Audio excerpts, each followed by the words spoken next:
ማህሌት ትክክለኛ የስራዋን ውጤት አግኝታለች። ዛሬ ላይ ማህሌት ምን መጨረሻዋ ምን ገጠማት? አንዳንድ ጊዜ ሰው በሰራው ውጤቱ ትክክለኛውን ውጤት ሲያመጣ ደስ ይላል። የማህሌት መጨረሻ ምንድን ሆነ? እንዲሁም ቅድስትና ብሩክ ደግሞ በፍቅራቸው እየኖሩ ነው። እንግዲህ ህይወታቸውን ለማስተካከል ወደፊት እየገፉ ነው።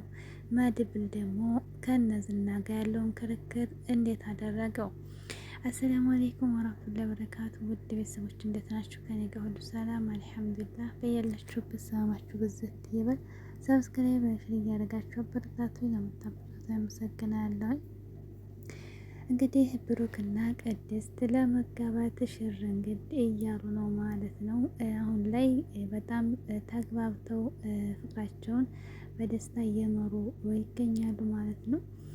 መድብል ጀግናው እንግዲህ እነዝናን አሁንም አልለቀቃቸውም።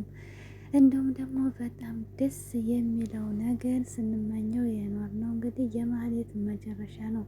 ማህሌት እንግዲህ በጣም ብዙ ወንጀል የሰራችና ጨካኝ አረመኔ መሆኗን በምሳሌ ላይ አይተናል። ይችን ብትቅያ ልጅ እንግዲህ ለመግደል ሙከራ ያደረገች እንዲሁም ደግሞ እንግዲህ እንዳይሻላት አትታከምም ብላ ንብረቷን የአባቷን ንብረት ያሳገተች እና ምሳሌ እንድትሞት ብዙ ነገር ውጣ ያደረገች ሴት ናት ማለት ነው። እንግዲህ ሰው ናት ማህሌት ማለት። ዛሬ ላይ ግን ሁሉም ተገላ እንግዲህ መንገድ ላይ ወጥታለች ማለት ነው። መንገድ ላይ ተዳዳሪ ሆናለች ማለት ነው። ይህም ደግሞ ስራዋና ውጤቷም የሰራችው ስራ ለዚህ ነው የሚገባት ማለት ነው።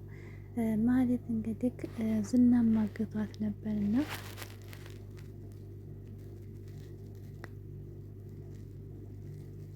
ዝናም ማግቷት እንግዲህ እነ ብሩክን ለማጥመድ ሲስተም ሰርቶ ነበር። ነገር ግን መድብል ጀግናው ስለነቃበት ምንም ማድረግ አልቻለም። እሷን እንግዲህ እንትን አስፈራራ አግቷት ታውን በኋላ ከማንም ተጠግታ መንገድ ላይ እንግዲህ ወጣ እንድትኖር አድርጓታል ማለት ነው። እንትናን ሩታም እንግዲህ በጣም ተጨንቃ ነበር። እንግዲህ እሷም ደግሞ የራሷን ላይፍ እየኖረች ነው ከደላላዋ ጋር ከመርዙ ጋር ማለት ነው። የፍቅር ጥያቄ እንግዲህ አቅርቦላት ነበር እንደምናውቀው በፊት ተስማምታ እንግዲህ ከመርዙ ጋር አብራ እየኖረች ትገኛለች ማለት ነው። ማህሌት እንግዲህ እነ ብሩክ ቤት በመጣችበት ሰዓት እንግዲህ ለመኖር ፈልጋ ነበር። ነገር ግን አሁንም ከዛም አልፎ ደግሞ ዝና እንግዲህ ምንም ስላልዘከረችለት እሷን አግቶ ማስቀመጥ ወይም ደግሞ የሆነ ሌላ እንቅስቃሴ እንድታደርግ ከዛ ነገር መቆጠብ ነበር የነበረው አላማ ማለት ነው። ከዚህም እንግዲህ ሩታን ደውሎ በጣም እየዛተን እያስፈራራ እህትሽን ከቤት አስወጫት መታንሽት እንድትቀመጥ እንዳታረጊ መኖር ከፈለሽ ብሎ ሩታ እንድማሳመናት ማለት ነው። ከዚያም እንግዲህ ማህሌት ዝና እንዳደረገ ብላ ወደ ቤት ስትመጣ ቀጥታ እሷም ደግሞ እንድትወጣላት ነበር የጠየቀችው ማለት ነው። ምክንያቱም ዝና እህትሽን እቤት ታስገባሽ እና ታስገባሽን እገልሻለሁ ነበር ያላት ማለት ነው። እና ችግር የለውም ያልከኝን አደርጋለሁ አባራታለሁ ነበር ያለችው። እንደመጣችም ደግሞ ሻንጣዋን ይዛ ወረወረችላት ማለት ነው። መሞት አልፈልግም እኔ መኖር እፈልጋለሁኝ ብላ ስትላት ማህሌት ምንም አማራጭ የላትም። በስተመጨረሻ ሻንጣዋን ይዛ የውጭ ወጣች ማለት ነው። በጣም የሰራችው በደል እንግዲህ መጨረሻ ይሄን አደረጋት። ግን ለሷ የሚያዝን የለም። ምክንያቱም እዚች በዛ ላይ የሰራችው ጭካኔ ግፍ በጣም ብዙ ነገር አድርሳለች ማለት ነው። እና ይሄ ሲያንሳት ነው በደህና መውጣት እሷ ምንም አይልም ሲያንሳት ነው እንደ ስራዋ እንደ ክፉነቷ ማለት ነው። እና ሞገስና ሉላ ደግሞ እንግዲህ ሉላ በጣም ሰለቸኝ ቤት መቀመጡ እያለች ነበር ማለት ነው። እንውጣ እያለች ነበር። እሱ ደግሞ አንወጣም አሁን ላይ ግን ዝና ታገኘሽ ምን እንደሚያደርግሽ ታውቂያለሽ፣ ስለዚህ እንታገስ ብሎ እሱም እንግዲህ ወደ ውጭ በቃ አዝናናሻለሁ ማታ ብሏት ይዟት ወጥቶ በጣም እየተዝናኑ ነበር። በጣም ደስ ይላል። ዝናና እንግዲህ ጠበቃው ደግሞ በአንድ ሆነው እየሰሩ ነው። ጠበቃውንም እንግዲህ እየወረደበት ነው። አንተና ማለት መብላት ብቻ እንጂ የምታውቁት ምንም ስራ አትችሉም እያለው ነበር ማለት ነው። ጠበቃው እንግዲህ በገዛ እጁ ነገር ተወዲያ ተወዲህ አደርጋለሁ ሆኖ ዝነጅ የገባው ማለት ነው። እና ሉላን ጎዳለው ሲል ነው በእነሱ እንትን የእነሱን አስይዛለሁ ሉላን አስይዛለሁኝ ወይም ደግሞ ሞገስን አስይዛለሁኝ ብሎ ነው ወደ ዝና እጅ የገባው። ይገርማ የቀበ እንትና የጠበቃው እኮ ስራ በራሱ ጊዜ ነው ማለት ነው። ሉላን አገኛለሁ ሉላንና ዝናን አስይዛለሁ ብሎ ወደ እንትና ወደ ዝና መጣ።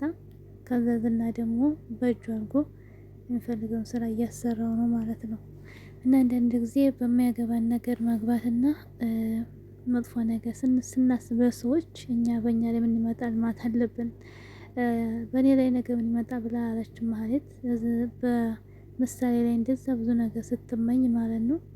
እና ጠበቃውም ደግሞ ዝም ብሎ ተነስቶ ተመሬት ለዝና አሳልፎ ሊሰጣቸው ነበር እንግዲህ እነ ሞገስን ማለት ነው።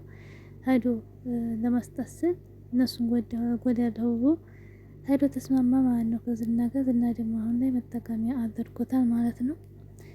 እና ምን ለሰዎች በእኛ ላይ ምንድነው ለሰዎች ለማሰብ ደግሞ ካሰብን ጥሩ ነገር ማሰብ። ምክንያቱም ያ ይከፍልናል መልሶ ነው መልካምነታችን የሚከፍልን።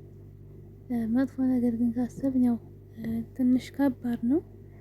ስለዚህ መሀል የተወደደ ጎዳና ወጣለች የሚገባትን ነው ያገኘችው። እንደሷ ወንጀልና እንደሷ ክፋት ቢሆን ከባድ ነው።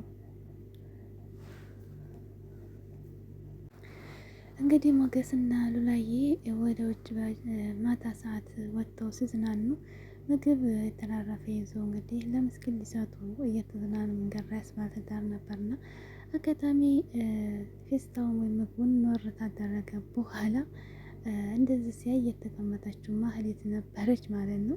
እና ሉላ ራሱ በጣም ነው የደነገጠችው። እሱም ደንግጧል ማለት ነው። እሱ ያው ለምስኪን ምግቡን መስጠቱ እንጂ አላስተዋለም። እና እሷ ሉላ እንደዛ ማናት ማህሌት እንደዛ ሆነ መንገድ ላይ ወጣ ሲያዋት በጣም ደንግጠዋል ማለት ነው። እንግዲህ አስቡት ከባድ ነው። ሞገስን ስንት ነገር አድርገዋለች፣ ስንት ነገር ገንዘቡን አሳክታበታለች። መጨረሻ ላይ ግን መንገድ ላይ ወጣች። ማን ማህሌት ውጤት እንግዲህ ይሄ ነው። ዝና ለዛ በቃት። ዝናን ተከትላ ወደ ወዲህ ስትል ዝና መጨረሻው እንደዛ አደረገ ማለት ነው። ብሩክና ቅድስት እንግዲህ ደግሞ ፍቅራቸውን እያጣጣሙ ነው።